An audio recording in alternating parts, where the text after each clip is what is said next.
Ahí está. Buenas noches, hermanos, queridos.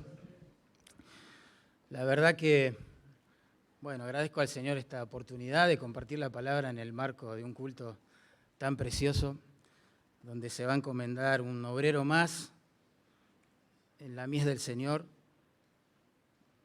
No sé, no tiene precio estar acá. Es una alegría muy grande. Cada domingo, cada miércoles, todo el tiempo en realidad estamos orando para que el Señor levante obreros. Y cuando ese milagro sucede, nos gozamos en Dios y alabamos su bendito nombre. Y qué lindo verlo con vida, Gustavo, también. Me ha llegado un video donde, pobre, lo vi casi partiendo con el Señor, pero verlo acá sano, salvo, es una doble alegría. Bueno, les invito a abrir la Biblia. Primera Tesalonicenses, capítulo 2, verso 16. Versos 1 al 6, allí vamos a meditar. Me pareció importante que en un culto como este, de encomendación pastoral, pensemos, reflexionemos a la luz de la Biblia, ¿qué es un ministerio aprobado por Dios? Un ministerio aprobado por Dios. Ese podría ser el título de este pasaje. Noten que en versículo 1, Pablo dice lo siguiente: porque vosotros mismos sabéis, hermanos, que nuestra visita a vosotros no resultó vana o improductiva, digamos, desde un punto de vista espiritual, ¿no? Me he dado cuenta que hay ministerios, hermanos, que el hombre aplaude en la tierra, pero que Dios va a desaprobar en los cielos. Y también hay ministerios que el hombre menosprecia, ningunea acá en la tierra, pero que son aprobados por Dios en el cielo. Y este es el caso del ministerio de Pablo y su equipo en Tesalónica. Desde el punto de vista humano, el ministerio de Pablo en Tesalónica, la verdad, fue un fracaso prácticamente, porque los misioneros tuvieron que huir de la ciudad como si fuesen delincuentes y dejando huérfanos encima a un grupo pequeño de convertidos en la zona. Pero desde el punto de vista de Dios, que es el que realmente nos importa, el ministerio de los misioneros allí en Tesalónica fue una bendición. Porque miren, se predicó la palabra con precisión, se predicó la palabra con perseverancia y Dios, como lo prometió, edificó una nueva iglesia. Y según capítulo 1, verso 9, algunos de los tesalonicenses se convirtieron de los ídolos a Dios. Así que no fue un ministerio vano o un ministerio improductivo o un ministerio, digamos, desaprobado por el Señor. Así que vamos a investigar entonces este modelo de ministerio, cómo ministró Pablo en Tesalónica, y seguramente vamos a sacar varios principios de allí que garanticen que hagamos un ministerio aprobado por Dios. Yo aclaro por las dudas, estos principios que vamos a ver de ninguna manera garantizan que nosotros que queremos servir a Dios seamos amados por todo el mundo, no sé, ministremos multitudes, seamos famosos en las redes sociales y cosas como esa, pero sí van a garantizar un ministerio que no sea en vano y por sobre todas las cosas que sea aprobado por Dios, que es lo que nos importa, ¿no? Realmente. Bien, es lo que queda en el tiempo. En definitiva, frente a su tribunal, la única opinión que va a valer es la del Señor. Así que, planteado el tema, oramos y nos metemos de lleno en esos principios. Señor, por favor, como cantábamos recién, te lo pedimos de nuevo, usa tu palabra en nosotros. Tú nos has salvado y producto de la obra que hace tu Espíritu, en nosotros queremos servirte de todo corazón, pero no queremos simplemente estar activos, hacer cosas que cualquier persona pudiera hacer en su fuerza, solo queremos ser aprobados delante de ti. Por eso te pedimos que tu palabra hoy traiga luz, refrescando conceptos, Señor, quebrantándonos si es necesario a la luz de ellos y restaurándonos, Señor, porque ninguno de nosotros quiere perder su tiempo, su vida acá en la tierra. Queremos ser útiles, servirte de todo corazón y no queremos hacer un ministerio en vano, sino un ministerio que tú puedas aprobar, Señor, con fallas, con errores, pero un ministerio que tú puedas aprobar. Para tu gloria, Dios, y el bien de las almas te lo pedimos. En el nombre de Jesús, amén. Bueno, Gustavo, hermanos, todos, en realidad los que queremos servir al Señor, si queremos tener un ministerio aprobado por Dios, debemos en primer lugar perseverar en medio de la oposición. Noten versículo 2. Pues habiendo antes padecido y sido ultrajados en Filipos, como sabéis, tuvimos de nuevo en nuestro Dios para anunciaros el Evangelio de Dios en medio de gran oposición. Como que Pablo les hace pensar a estos hermanos y les dice, ¿ustedes quieren una prueba de que nuestra visita misionera a la ciudad no fue en vano? Bueno, aquí tienen una. El Señor nos fortaleció para perseverar en medio de la oposición. Y de entrada hay que asumir a la luz de este texto y prácticamente el espíritu de todas las Escrituras que la predicación verdadera genera oposición. Genera oposición. Noten, Pablo les trae a la memoria a estos hermanos cosas que ya sabían para ilustrar este punto. Dice que cuando estuvieron en Filipos, es decir, antes de pasar por Tesalónica, ¿bien? Ellos fueron, digamos, como dice el texto, ultrajados. Eso significa que han sufrido en el plano físico, espiritual, en gran manera. Y claro, estas palabras se evocan, ¿se acuerdan? Aquellos azotes que habían recibido en la ciudad. Lucas lo expresa de esta manera, dice, después de haberlos azotado mucho, los echaron en la cárcel. Y uno se pregunta, ¿por qué? ¿Qué hizo Pablo? ¿Qué hizo Silas para terminar en la cárcel? Nada. Predicar la palabra, porque la predicación engendra oposición. Ustedes saben que por la providencia de Dios fueron liberados milagrosamente y ahí sí parten para Tesalónica, ¿verdad? Y predican el Evangelio unas 3 semanas, no sé si recuerdan, en la sinagoga de la ciudad.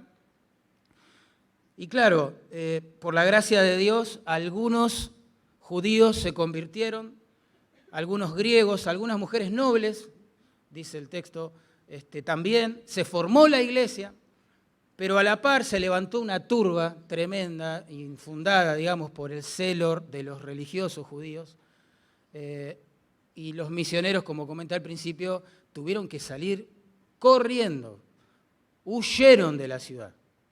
Fueron tratados como malhechores, como personas no gratas, delincuentes. ¿Por qué? De nuevo, porque la predicación engendra oposición, hermanos. Y estos hermanos sabían esto. Pablo les hace pensar nuevamente, les recuerda estas cosas. ¿Y por qué tanta hazaña, tanta oposición? Grábense esto, por favor. Todos los que quieren servir a Dios. La predicación engendra oposición. Esa es la respuesta. Quiero ilustrarlo porque esto sigue pasando en el siglo XXI, claramente. Piensen en una boda. Los invitados suspiran, ¿no?, por ver a los novios. Hay un clima así como emotivo, casi de romanticismo, digamos. Parecen estar todos contentos. La gente comenta sobre la decoración y no sé qué, y están ansiosos, todo es hermoso, parece que cantan los pajaritos de fondo, hasta que pasa el predicador y habla de la cruz. ¿Se dieron cuenta de eso? Cambia la atmósfera por completo.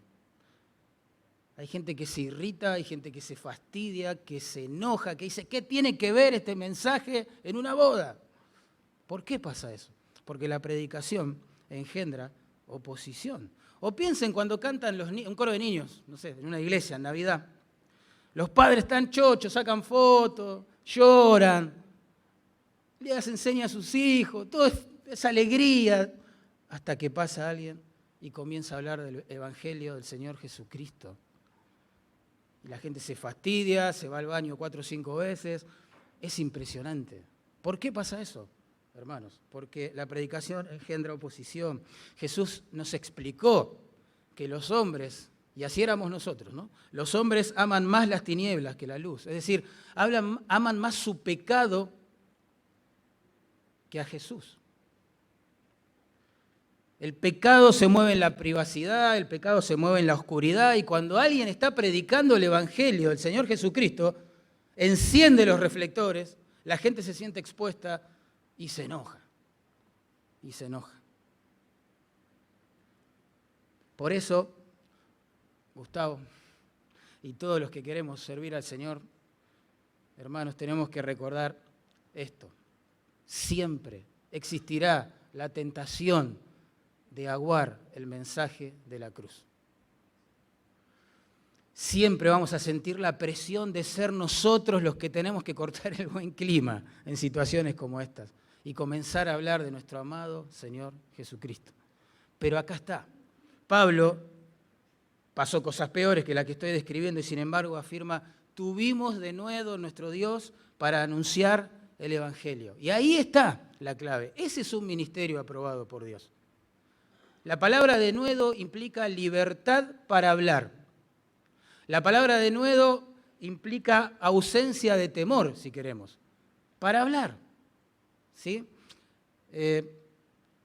Ahora esa falta de temor para hablar, de algo que quizá la gente no quiere oír. ¿De dónde sale? ¿De dónde viene? No viene del temperamento del predicador, ni de la intelectualidad del orador, viene de la comunión con Dios.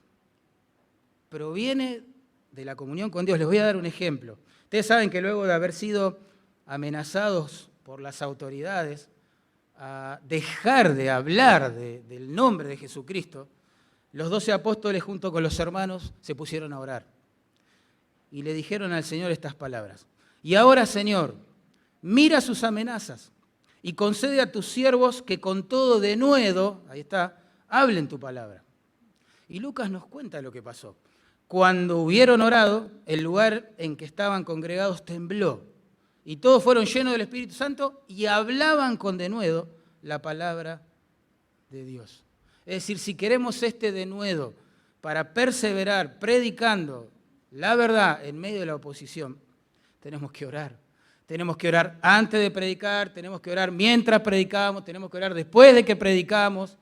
Tenemos que cultivar el alma en comunión con Dios, porque el denuedo para perseverar se encuentra en la comunión con Dios. Y es muy lindo esto, porque en verso 13 del mismo capítulo, Pablo no está atribuyendo, digamos, el fruto de su ministerio, de su visita breve a Tesalónica, a sus capacidades o a un plan, una estrategia misionera que implementó. No. Él está atribuyendo los resultados al poder inherente que tiene la palabra de Dios. La fundación de la iglesia en Tesalónica, hermano, fue un milagro producido solo por la predicación de la palabra de Dios. Como dice un teólogo contemporáneo, Dios no tiene manos, Dios no tiene brazos, no usa herramientas, todo lo que hace lo hace mediante el poder de su palabra. Y piensen, hermano, ¿cómo es que hoy hay una iglesia aquí en Cava tan linda? ¿De dónde salió? ¿Quién la fabricó? ¿Qué pasó? La palabra. Hombres de Dios perseverando en predicar la verdad de Dios y Dios se glorifica en el camino. El poder de la palabra de Dios. Por lo tanto, hermanos, nuestros ministerios, Gustavo, tu ministerio, nunca va a ser vano o improductivo si perseverás en predicar la verdad. Punto. Y eso es lo que queremos, ¿no? Bien, segundo principio, si queremos edificar un ministerio aprobado por Dios, debemos ser íntegros en la predicación. No alcanza solo con predicar y predicar con denuedo, sino que debemos hacerlo con integridad, mis hermanos. Noten verso 3. Dice, porque nuestra exhortación no procedió de error, ni de impureza, ni fue por engaño. Si estuviera aquí Pablo nos diría, bueno, hermanos, prediquen con denuedo, claro, pero sin error, sin error. La palabra que ahí se traduce error, literalmente describe algo que da vueltas, andar errante, sin rumbo. Y es muy lindo esto, porque lo que quiere decir Pablo es que el mensaje de los misioneros, digamos, allí en Tesalónica, no fue indefinido, confuso, ambiguo, así. No, Pablo no daba vueltas, ese es el punto. Iba al grano, él predicaba la verdad tal y como nos fue revelada, hermano. Él no quería ser interesante, no quería ser famoso, él quería predicar la verdad y ser aprobado delante de Dios. Y de eso se trata, ¿no? Y saben algo interesante, a modo de contraste a esta actitud a la hora de predicar, en Judas 13 se compara a los falsos maestros con estrellas errantes o fugaces, ¿no? Que se mueven, que van justamente de un lugar para otro. ¿eh? Qué interesante, porque así como una estrella fugaz jamás podría servir de punto de referencia, ¿no?, para guiar a un navegante en la oscuridad, tampoco el predicar, digamos, la palabra sin precisión va a servir para guiar a las personas a la salvación o a la santificación. Hermanos, los sermones terapéuticos que abundan hoy, motivacionales, filosóficos o aún de corte político, que están inundando los púlpitos de las iglesias, suelen ser muy interesantes, muy interesantes. Hasta pueden llegar a levantarnos el ánimo y apasionarnos por ciertas cosas. Hasta pueden emocionarnos hasta las lágrimas, hermanos. Y es más, pueden juntar mucha gente en un edificio, pero carecen del poder de Dios para salvar a los que están muertos en delitos y pecados y para guiar a la iglesia a vivir en santidad. Por lo tanto, tenemos que predicar sin error, sin vueltas, lo que la Biblia enseña. Esa es nuestra tarea. Prediquen sin engaño, dice nuestro texto. El sustantivo ahí que se traduce engaño describía una trampa o un anzuelo. ¡Wow! De allí, ¿no?, se deriva el concepto de engaño, fraude, manipulación. Lo que está diciendo Pablo es: cuando visitamos la ciudad, nosotros no manipulamos a nadie con las Escrituras. Y eso es una advertencia tremenda. No hay que usar la santa palabra del Dios Santo como una trampa para cosechar algo de parte de las personas. Sea dinero, sea fama, hermanos, sea favores. Cuidado, cuidado, porque vamos a rendir cuentas a Dios por el uso que le dimos a su palabra. Pablo le recordó a Timoteo en su primera carta que la iglesia es columna y baluarte, ¿se acuerdan? Eso significa que la iglesia está en la tierra, todavía no está en el cielo, está todavía parte de ella en la tierra, porque debe proteger y publicar esa verdad. ¿Sí? Esa es la función de la iglesia. Y después Pablo agregó que la iglesia es la familia del Dios viviente. En el mismo pasaje, es la familia del Dios viviente, de modo que la iglesia es la familia de Dios. Y en la familia de Dios, adivinen quién manda. El padre de familia, claramente.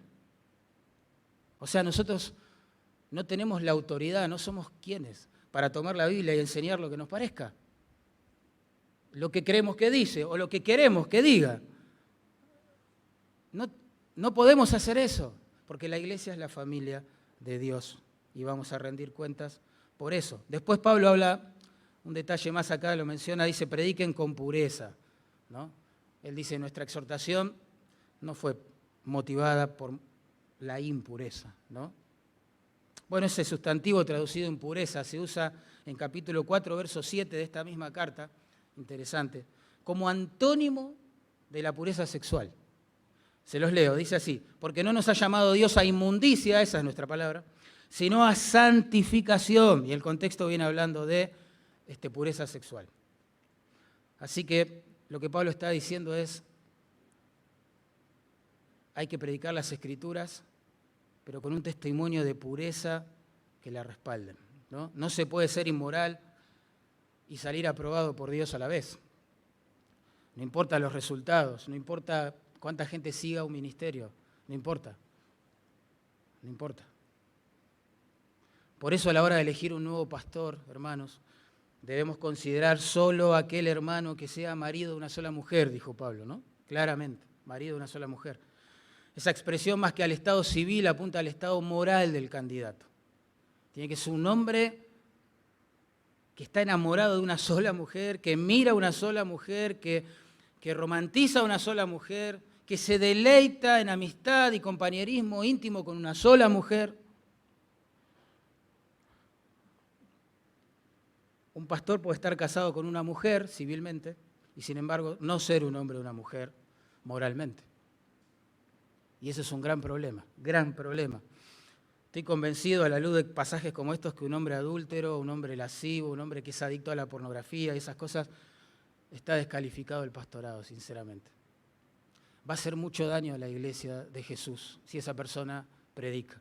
lidera, conduce. Dios nos guarda, hermanos, a todos. La pornografía, hermanos, no es un pecado secreto.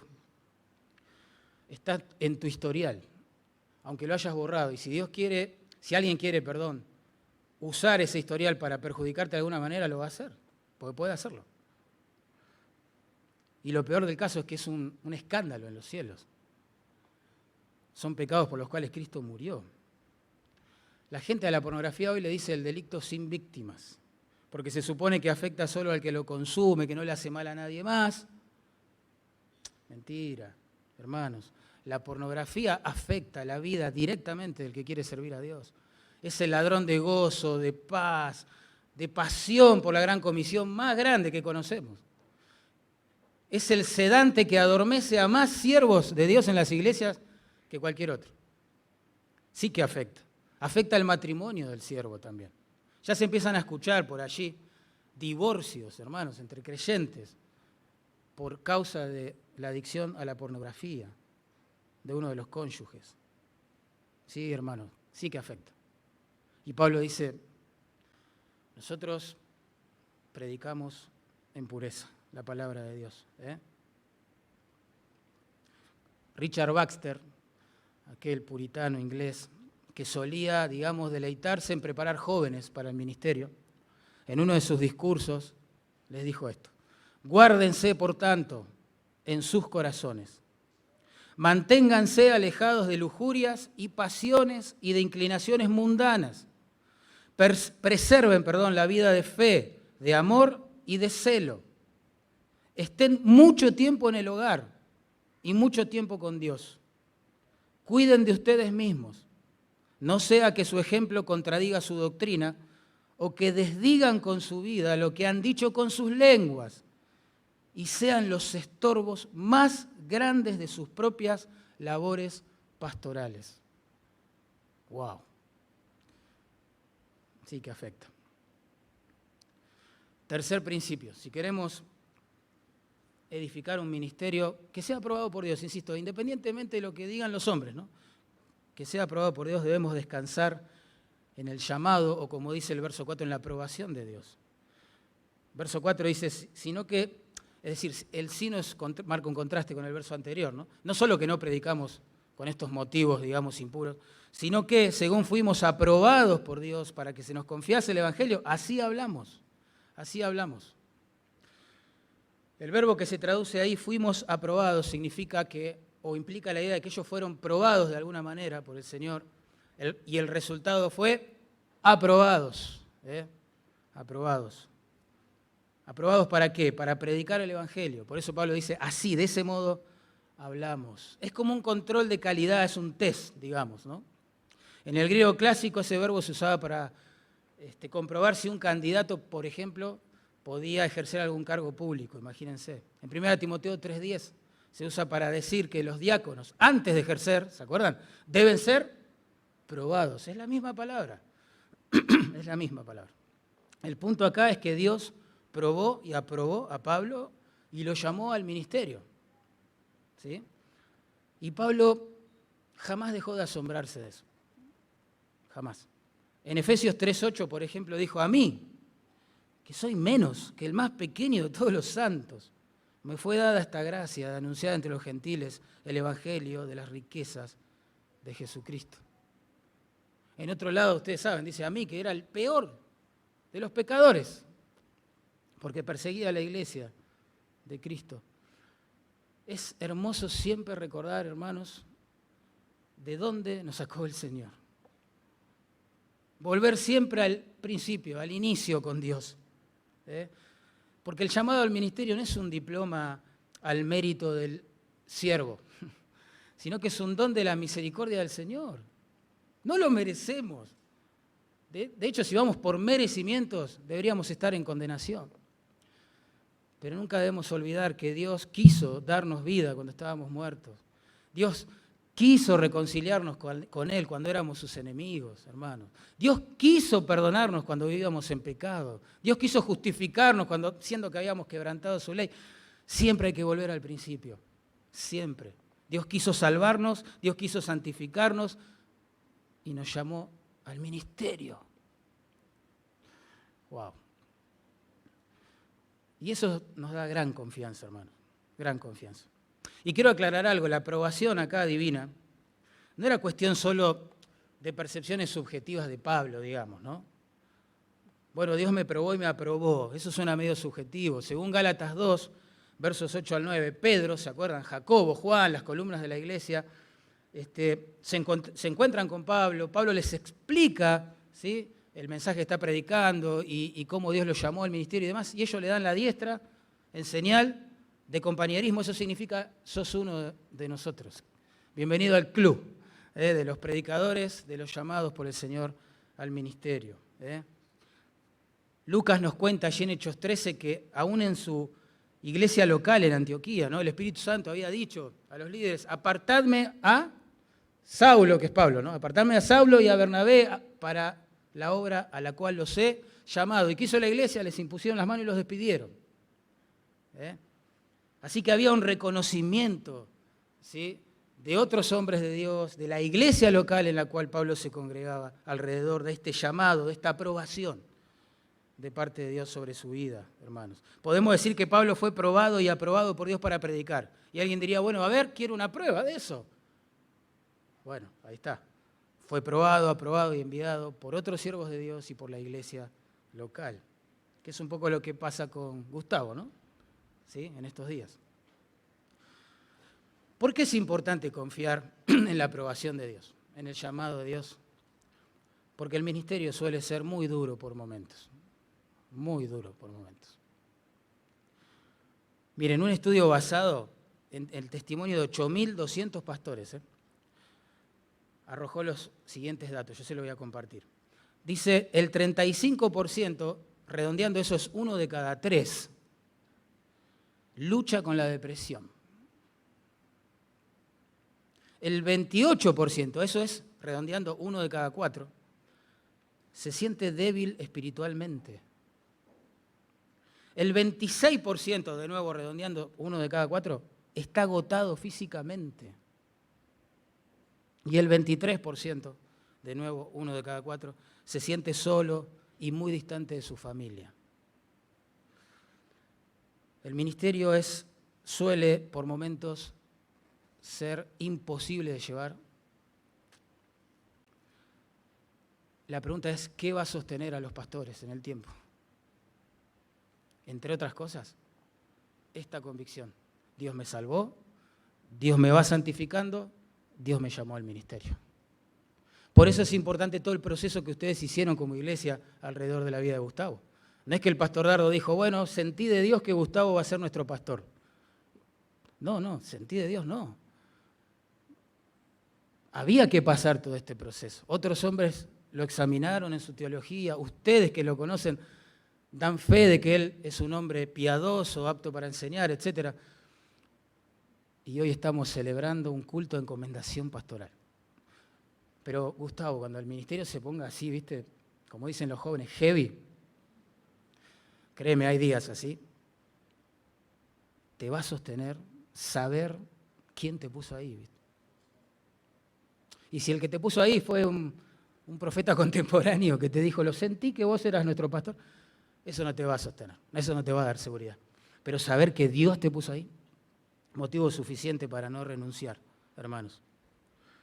En 1 Timoteo 1:12, Pablo dice, doy gracias al que me fortaleció, a Cristo Jesús, porque me tuvo por fiel, poniéndome, ahí está, en el ministerio. Eso te sostiene, hermano. Cuando Pablo escribió esas palabras, ya tenía unas cuantas décadas sirviendo al Señor, unas cuantas heridas de guerra ministeriales en su haber, montón. Sin embargo, él seguía gozoso dando gracias a Dios, porque lo puso en el ministerio.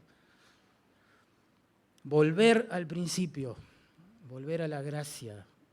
Estábamos muertos, hermano, y Dios nos llamó al ministerio. Eso nos sostiene. El otro día vi una sesión de preguntas y respuestas con el pastor Miguel Núñez. Y un panelista le preguntó lo siguiente, le dice, Pastor Miguel, ¿has sentido deseos alguna vez de abandonar el ministerio?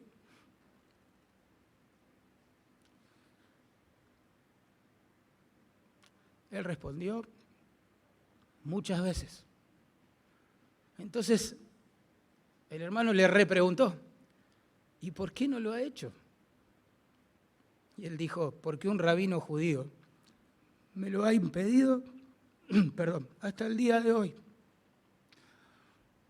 Lo que estaba diciendo es, el mismo Señor que me llamó es el que me sostiene en el ministerio. Así que, Gustavo, un consejo de amigo, de hermano, no olvides este día, este culto, guardalo en tu corazón, todas las veces que sea necesario, volvé a esto en tu memoria. Así vas a poder vivir, predicar, perseverar como alguien a quien Dios ha llamado. Cuarto principio,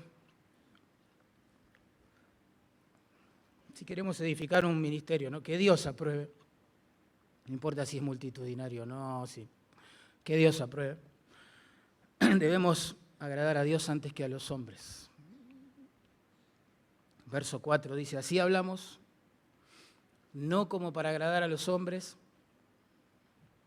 sino a Dios. Perdón, estoy terrible. Perdón. Sino a Dios que prueba nuestros corazones. Pablo les recuerda a los hermanos de nuevo lo que ellos habían visto en esta visita misionera. Jamás los lisonjeamos, porque jamás les pedimos nada. No nos interesa nada de ustedes, nos interesan ustedes. Noten verso 5, porque nunca usamos de palabras lisonjeras, como sabéis, ni encubrimos avaricia. Dios es testigo. El ministerio de Pablo, qué lindo, qué puro, qué bello. No tenía ninguna doble intención, no le importaba conseguir nada más que la aprobación de Dios, como estamos viendo en todo el pasaje. Las palabras lisonjeras referidas son discursos orientados a hacer sentir bien, a alabar a las personas, ¿sí? Con el fin de sacarles algo. ¿Pasa eso en las iglesias hoy?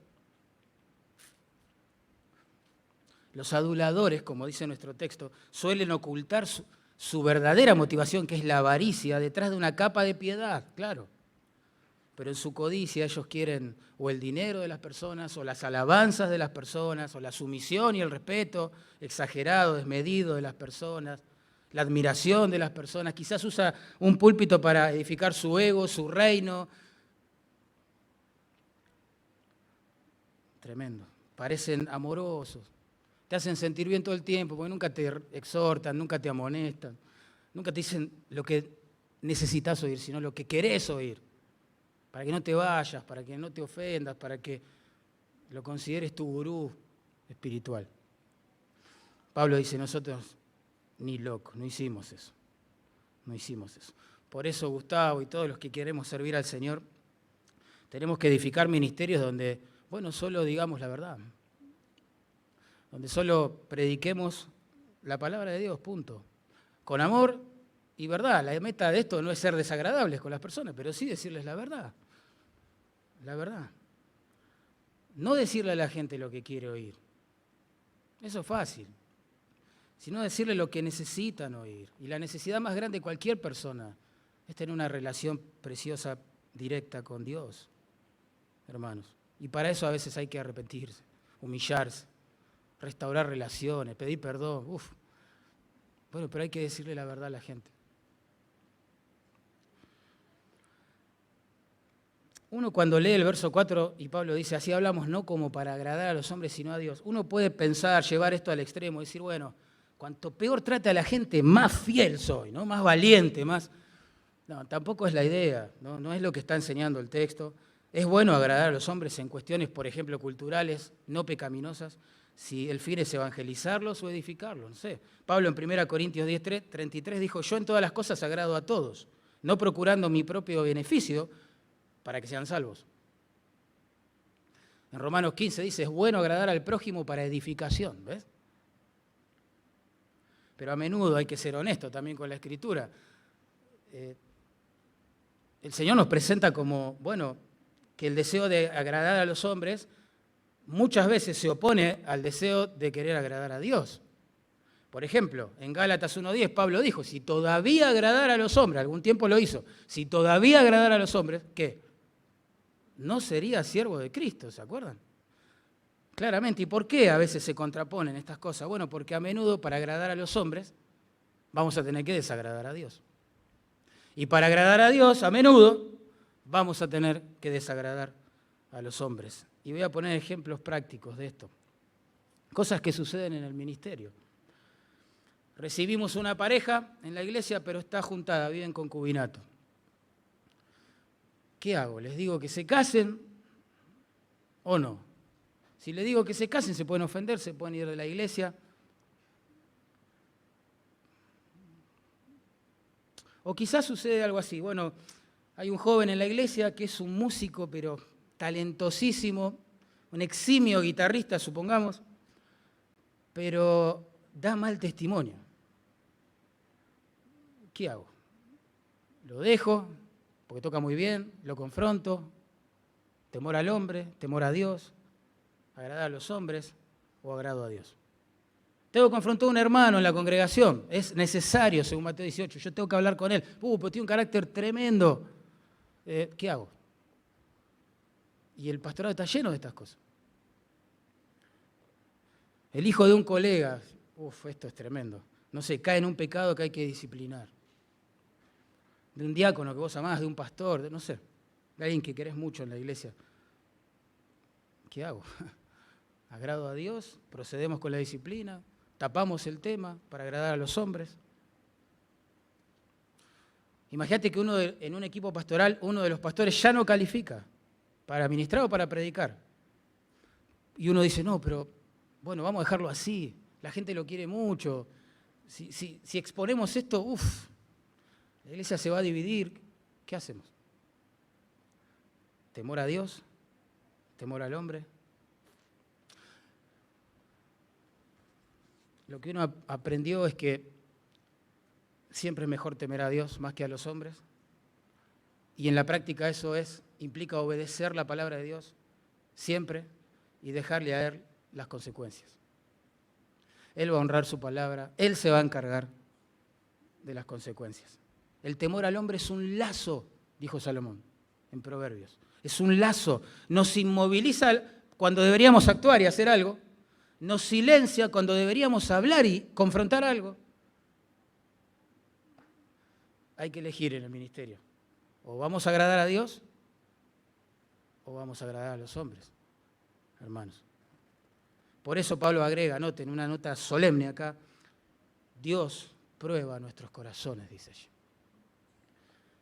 Dios prueba nuestros corazones. Servimos a un Dios santo, hermanos, que puede leer sin problema nuestras mentes, observar sin problemas nuestros motivos interiores, sin dificultad. No hay forma de ocultarse del ojo omnisciente de nuestro Dios. Por eso Pablo, a la hora de hablar de esto de temer al hombre o querer agradar al hombre, trae a la mente la grandeza de Dios, porque el concepto que tengamos de Dios le va a dar forma al ministerio que después hagamos para Dios. El temor al hombre solo puede ser suprimido por el temor a Dios. Como dijo un misionero que ya está en gloria, quien estuvo de rodillas delante de Dios podrá estar de pie predicando la palabra, diciendo la verdad, cual sea, delante de los hombres. Solo el temor a Dios, un temor más grande, puede suprimir el temor al hombre. A veces quizás no nos identificamos con este aspecto así grosero, ¿no? Del temor a Dios, el temor al hombre, de querer agradar al hombre o a Dios. Pero ojo, puede estar creciendo su raíz en el corazón de cualquier siervo de Dios. Y hay un test que lo puede comprobar. Hacete esta pregunta, o te pregunto, mejor dicho. Hermano, consiervo del Señor. Cuando te critican, te desplomás, digamos, te sentís profundamente herido. Por el contrario, cuando te agradecen o reconocen algo que hiciste, que dio fruto, que fue bueno, te pones así como demasiado exultante. ¡Wow! Estoy en la gloria. Cuando vos haces algo, te rompes el alma por los demás, pero no te agradecen, ¿no? ¿Te enojas? Vos sabés que la respuesta a estas 3 preguntas pueden estar indicando que está creciendo una raíz de este pecado en el corazón. Que el móvil, digamos, que nos impulsa detrás de lo que hacemos, es querer agradar al hombre. Último principio, si queremos edificar ministerios aprobados por Dios, ¿no? Más allá o independientemente de lo que se ve aquí, aprobados por Dios. Bueno, debemos buscar la gloria de Dios y no la nuestra, claramente. Noten verso 6, Pablo dice, ni buscamos, sigue agregando argumentos, ¿no? Ni buscamos gloria de los hombres, ni de vosotros, les habla a los tesalonicenses, ni de otros, aunque podíamos ser carga como apóstoles de Cristo, pero no lo buscamos. Noten, Pablo usa 3 veces en este texto la partícula negativa ni, que acá se traduce ni, o en la Reina Valera, ¿no? Se traduce ni, para afirmar que él no busca, ese es el énfasis, la gloria de los hombres. Porque creo que Pablo entendió claramente que el Señor lo salvó el camino de Damasco, que la gloria de Dios es su gozo más grande. Cada vez, hermanos, que nosotros le damos la gloria a Dios, Dios nos da su gozo. Y eso hace que ya no nos querramos ¿cuál es la palabra? Así como no querramos satisfacernos es la palabra, pero no importa. Con migajas de felicidad efímera que puede darnos, no sé, alguna felicitación en la espalda de parte de un hombre. Y que querramos cada vez más el gozo del Señor. Contentarnos, esa era la palabra. La alegría emocional, hermanos, que produce la gratitud del hombre es incomparable con el gozo espiritual que trae poder glorificar al Señor. Es incomparable. Incomparable. Nada más precioso que eso. Y aunque Pablo, como dice nuestro texto, podría buscar, ¿no? Gratitud de parte de otros, etcétera, admiración, lo que sea, podría ser una carga, dice él, no lo busca. No lo va a buscar. Renuncia a esta actitud. Y hay un evento allí en el libro de los Hechos que lo ilustra de una manera sublime. Allí en Hechos 14, del 11 al 13.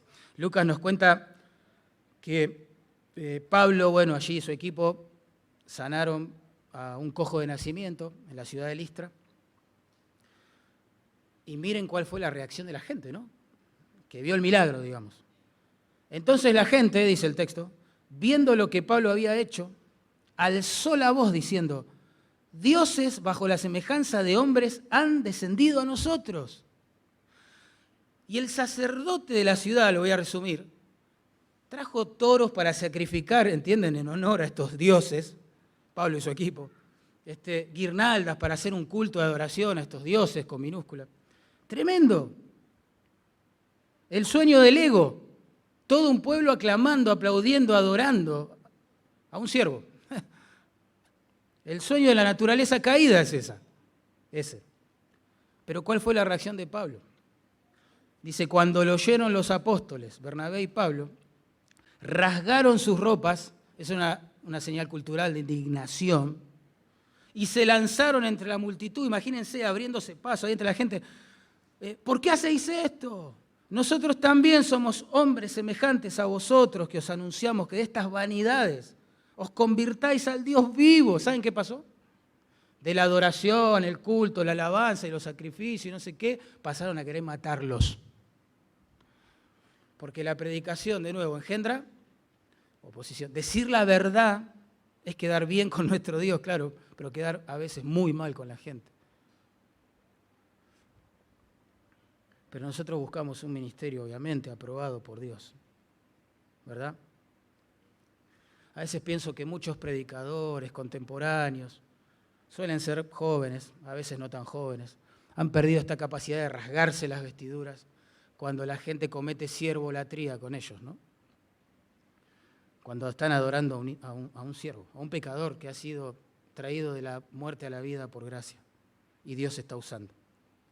Es atroz escuchar predicadores usando el púlpito como plataforma personal se promueven a sí mismos, es tremendo, publican sus frases con su foto y una multitud atrás, y miren lo que hago para Dios y cosas como esas. Tremendo. Un pastor escribió un libro, hermanos, escuchen esto, escribió un libro y él mismo compró miles de ejemplares. ¿Para qué? Para que sea premiado. ¿Sí? Tremendo, tremendo. Otro pastor, leí hace poco, este caso triste, ¿no? Papá de 4 hijos, joven, se quitó la vida porque dijo que él jamás iba a ser tan exitoso, su ministerio jamás iba a poder influenciar a tantas vidas como la de su mentor. Pero ¿quién le dijo que él tenía que hacer eso? La búsqueda de gloria personal es un Dios falso, traicionero, sanguinario. Nos arruina la vida, hermano, nos quita el gozo del Señor, la paz de servir al Señor, la belleza de la comunión con el Señor. Deforma nuestra personalidad. Y alguien dijo que la búsqueda de gloria personal es como el mal aliento, ¿no? El último en darse cuenta es la persona que lo posee. Todo el mundo ya lo notó. Y a todo el mundo quizás se está preguntando, che, ¿por qué habla todo el tiempo de sí mismo esta persona? ¿Qué le pasa? Uf, qué pedante, qué horrible. Dios nos guarde a todos, hermanos. Porque el ministerio, cierro con esto, no se trata de nosotros en última instancia. Se trata de Dios, se trata de su gloria, se trata de la salvación de las almas, se trata de la santidad de los creyentes, se trata de promover su reino, extenderlo en este mundo. O sea, tiene que ver con Él. La idea es que la gente se convierta a Él, la gente lo adore a Él, la gente lo ame a Él, lo siga a Él, le obedezca, le busque en oración. Sea el tesoro más grande, Jesús, para las personas. De eso se trata nuestro ministerio, hermanos. No tiene nada que ver con nosotros, nada. Por eso a veces me pregunto, con mucho temor en mi corazón, ¿cuántos ministerios quizás habrá o ministros que los hombres aplauden aquí en la tierra, pero que van a ser desaprobados allí en el cielo? Y a la vez me pregunto, y a manera de contraste, ¿cuántos ministros o ministerios habrá que son desconocidos totalmente acá en la tierra? No sé, nadie los conoce, están por ahí sirviendo, dando su vida, dándolo todo, que son menospreciados acá en la tierra, pero que van a ser aprobados por el Señor. ¿Te imaginás uno de esos siervos desconocidos, fieles, preciosos, llegan a la gloria, el Señor le dice, entra al gozo de tu Señor, buen siervo y fiel? Eso queremos, ¿o no? Gustavo, la meta es terminar la carrera así, siendo fieles, ¿no? Él es digno, vale la pena. Y por favor recuerden, no di 5 principios, pero no son los 5 principios para el éxito ministerial de Mariano Merino. No, estos principios no nos van a hacer conocidos, famosos, amados por las multitudes y esas cosas, ese tipo de vanidades, pero sí estos principios garantizan que tengamos un ministerio aprobado por Dios y que Dios nos dé la gracia a todos los que queremos servirle, no solo a los pastores, de poder vivir y morir de esta manera, ¿sí? ¿Oramos? Pastor, Dardo.